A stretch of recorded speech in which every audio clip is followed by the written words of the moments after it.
Hi, my name is Reed Silverne. The name of the show is Fed Pride. The reason it's called Fed Pride is because I'm a federal worker and I'm proud of it. Nobody at my agency or any other agency of the federal government has reviewed the material that I'm about to talk about, and the main reason is even I don't know what I'm about to talk about. And coming in from that, I'll say some of the things that I'm going to talk about today after saying that. Last week, the week before last, I talked a little bit about the special prosecutor and the Whitewater situation, and that the special prosecutor that's Kenneth Starr, is actually the second special prosecutor on the Whitewater. The original one was named Fisk, and about a year into the investigation, Fisk was removed, and he was removed through a process of a three-judge panel. And the way the system works, a purpose of the special prosecutor came up after Watergate. And during Watergate, there was a situation where the person investigating the Watergate situation back during the Nixon administration was actually fired by Nixon, or rather his boss was ordered to fire him. And his boss refused to fire him and then was fired. That person's boss refused to fire him and then was fired. And it finally went up to the Solicitor General, or down to the Solicitor General, because an Attorney General had to resign, Richardson, in order to fire Cox, who was the investigator who was investigating the Watergate situation at the time. And this situation where the person investigating a high official of government was able to be fired through the influence of that same individual brought eventually the special prosecutor law. And the idea of the special prosecutor law was that if there was a high official of the government who was accused of wrongdoing, in fact it had to be a specific accusation with some credibility, the Attorney General would not investigate who's the highest investigative officer. The Attorney General of the United States is in charge of the Department of Justice, and through the Department of Justice is in charge of the FBI and some other law enforcement agencies, DEA, FBI, and some others. And consequently, the Attorney General is the highest law enforcement officer, investigative official in the government of the federal government of the United States. And if that Attorney General is supposed to run an organization that investigates the President of the United States, or the President's wife, or the Vice President, or high officials in the administration, there could be a conflict of interest. And the purpose of the special prosecutor law is to try to mitigate that possible conflict of interest by appointing a special prosecutor with independent funding and an independent position. And he's controlled not by the Attorney General directly, but by a three-judge panel that the Attorney General appoints. And that three-judge panel often are members of the opposite party, so that accusations of conflict of interest and partisanship won't occur. And indeed, that happened in Whitewater. When Whitewater came up, there was a lot of resistance on the part of the President and the White House to disclose some of the information that was coming out. There were a lot of congressional inquiries that were going on, especially by the opposite party, who at that time were the Republicans, the minority party at the time in Congress. And a special prosecutor, there was finally a crisis, and information came out. The President was up against a wall, and he said, okay, let's go ahead and agree to appoint a special prosecutor. And that special prosecutor was a Republican. His name was Fisk at the time, and he began the investigation. And the following Congress was a Republican Congress, the 1994 Republican Revolution Congress. Gingrich was the Speaker of the House, and there were other personalities that were also pretty hostile to the President and hostile to the administration. And understandably so, because we have a type of government where the two different parties are adversarial, and that's perfectly okay, and that's how our system works. However, justice is not supposed to be a partisan affair. Everybody's supposed to be interested in justice. So there was an investigation that was caused. I'm not going to go into what is Whitewater. It's very, very complicated. There were land deals in Arkansas by an associate of Clinton. Clinton and his wife were partners in a land deal. There were some flips that were associated with it. The person who was in charge of that particular land partnership was also owned a savings and loan. That savings and loan went out of business, $67 million loss to the federal government. There had been a trial, or at least an action against the owner of that bank called Madison Bank and Guarantee, and that person's name was McDougal. And they got off. They weren't convicted. And consequently, the bank went down, a lot of money was lost by the government. This partnership still exists, and apparently there's been some questions about the tax loss, who's taking a loss, who's taking gain, who declared on their taxes, and so on and so forth. As of this point, no specific criminal activity or wrongdoing has been charged against the president or his wife. However, there have been some people involved with the president who have been convicted. And among them are the First Lady's former boss, Webb Hubbell, who was a lawyer, and he was convicted of mischarging and cheating his clients. And he, I guess, pleaded no contest to that charge.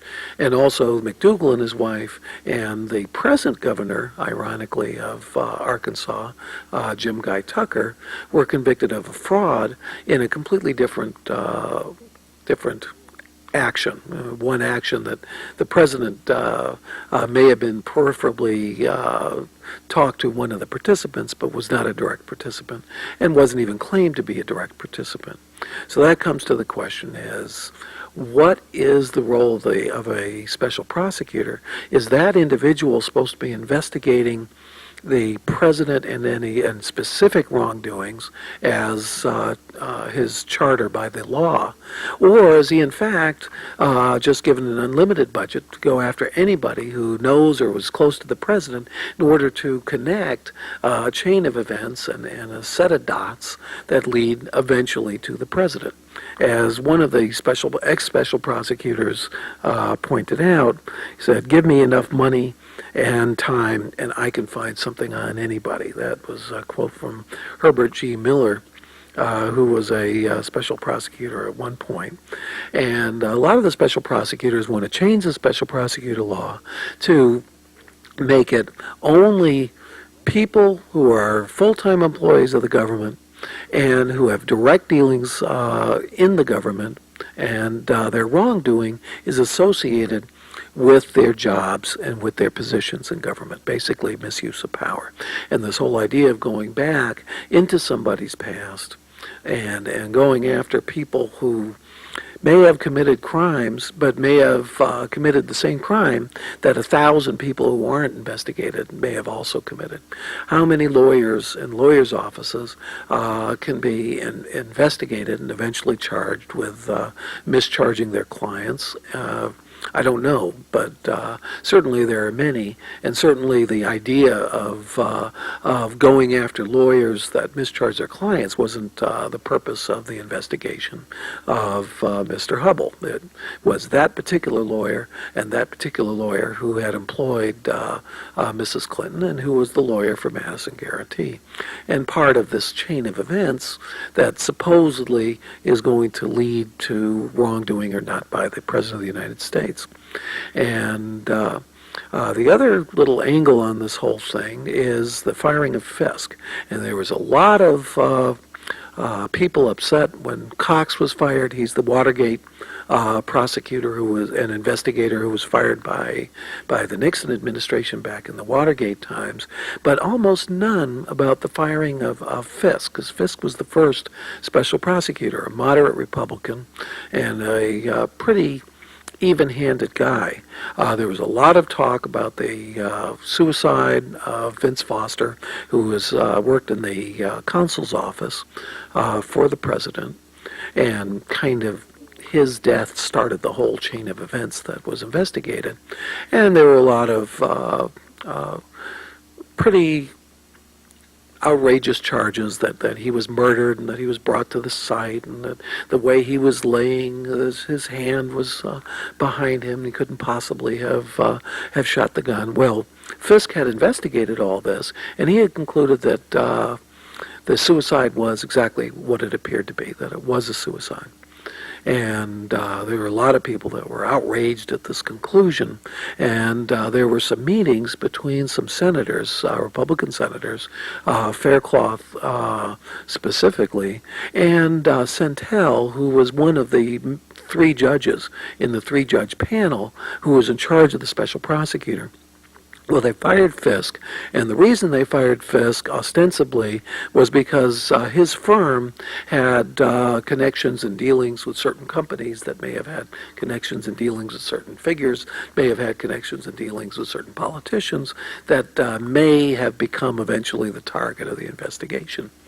And specifically, I believe, and I'm not absolutely sure, that among the conflict of interest was dealings with tobacco companies. Well, during his reign, Kenneth Starr, who's really a pretty good lawyer and has tried to be pretty nonpartisan, at least in his public statements,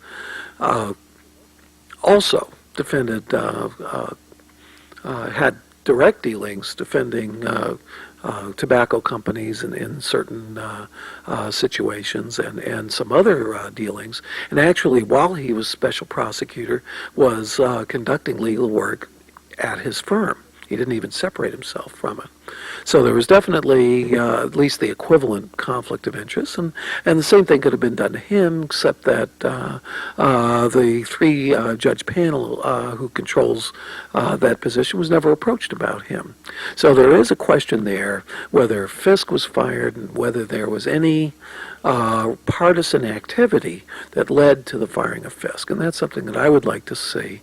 And if it comes out, it should come out, because it seems to me that if you pick a special prosecutor for the sole purpose of separating partisan politics and the administration's control from the system and the investigation that's supposed to bring justice, then certainly anybody interfering in that process should be suspect. And any time that process is interfered in and a special prosecutor is relieved, that situation should be looked at with very, very much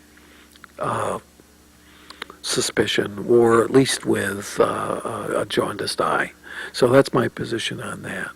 Okay, I got some other things that I wanted to talk about. I'm going to put the phone numbers up. Let's see if I can do that. No, they don't seem to be appearing.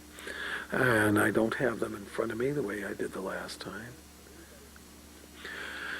Okay, so I don't have the phones, but anybody who wishes to call me is welcome to call. Anybody who already knows the phone numbers. And instead, I already do have a call. Hello, you're on the air. Bet. Hello. Hello, what can I do for you? Yeah, I don't need the number. I got it on memory. Oh, well, I'm glad, because... So, I just wanted to tell you that you don't need to put them up because I already got it. All right, thank you. All right, great. What can I do for you? Nope, just telling you I don't need the number. Okay, thank you for calling. I appreciate that. No problem. Okay, I managed to take care of that, and he at least doesn't need the number, and it looks like I'm not able to get the numbers up. Anybody else who does know the number and cares to call, I'm welcome to take your call. If not, I'd like to talk about the Consumer Price Index. And a lot of people accuse me of just being the world's driest guy and the world's number crunching person. And it's true. I love numbers, and numbers have a lot to do with how government runs and how the federal government is run, and whether we have a deficit and whether we're going to balance the budget or not.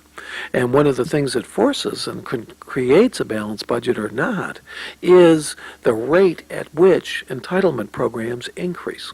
And there are laws, and those laws are in effect, and many of those laws basically say that entitlement programs, what do I mean by entitlement programs? Social Security, Medicare, SSI, federal salaries,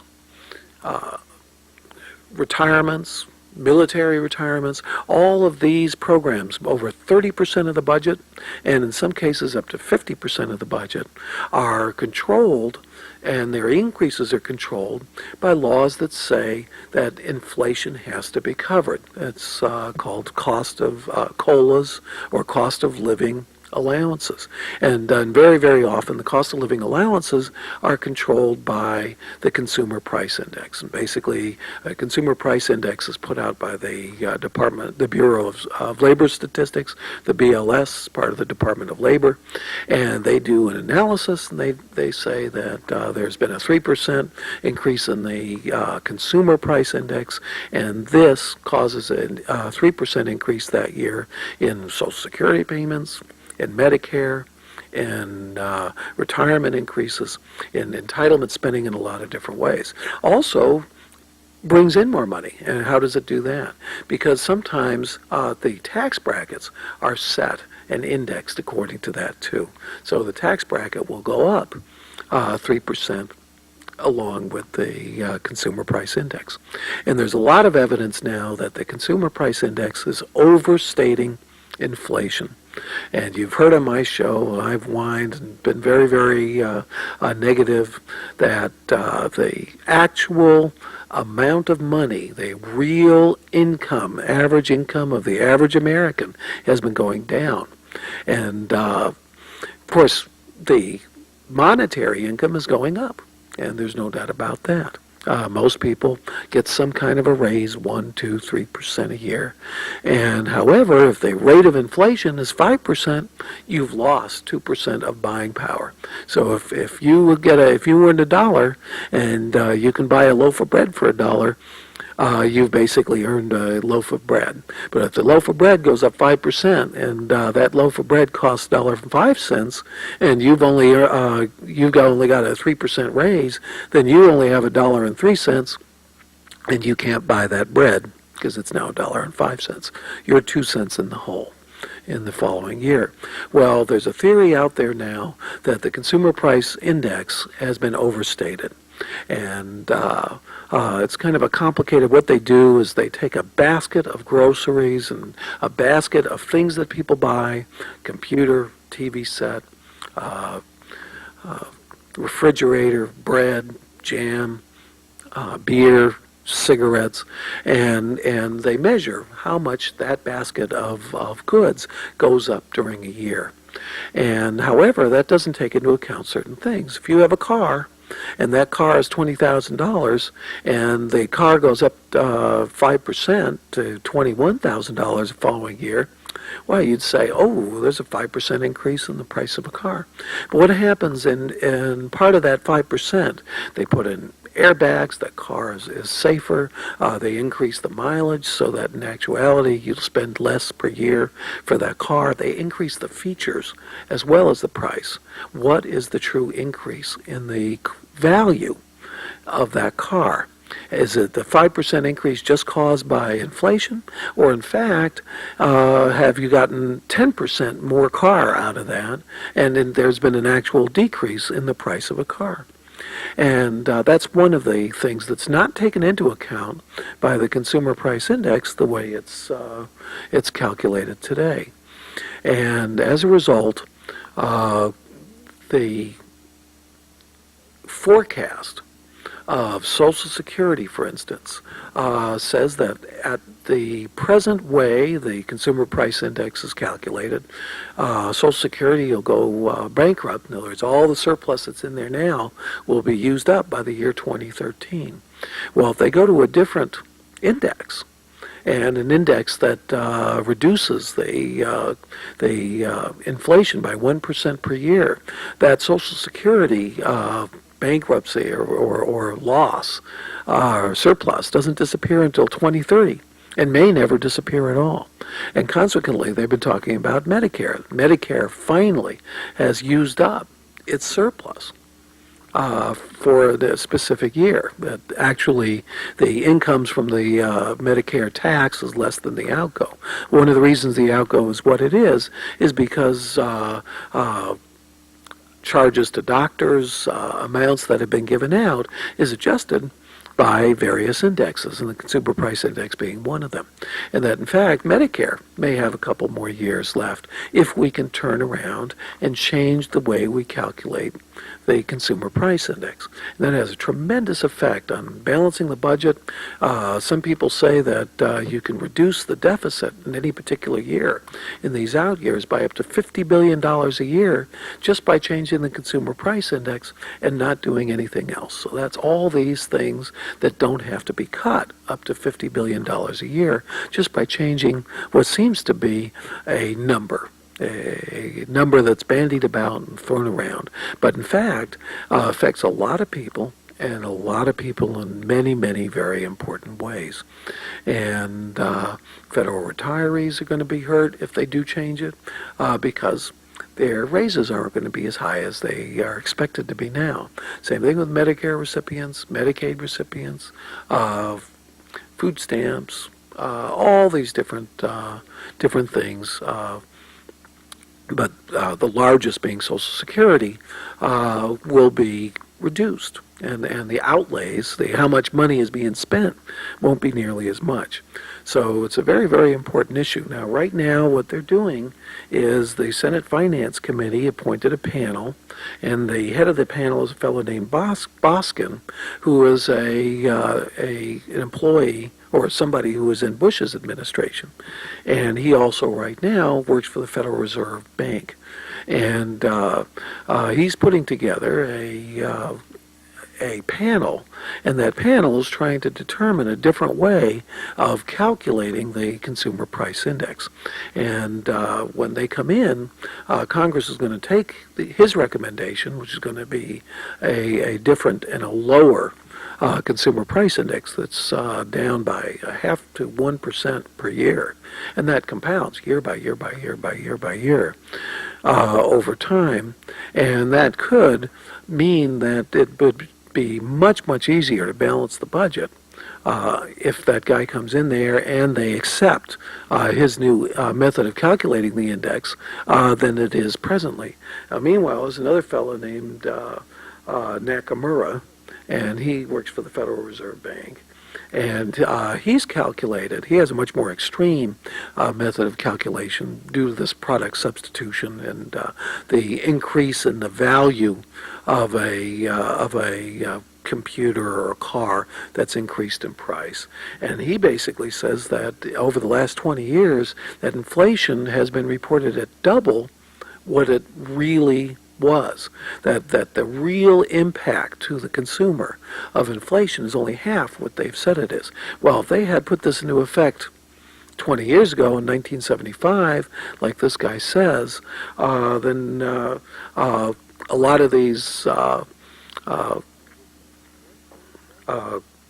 entitlement programs would be 1/3 lower in actual costs than they are now, because the index over the last 20 years has tripled, and he says it should only have doubled during that period.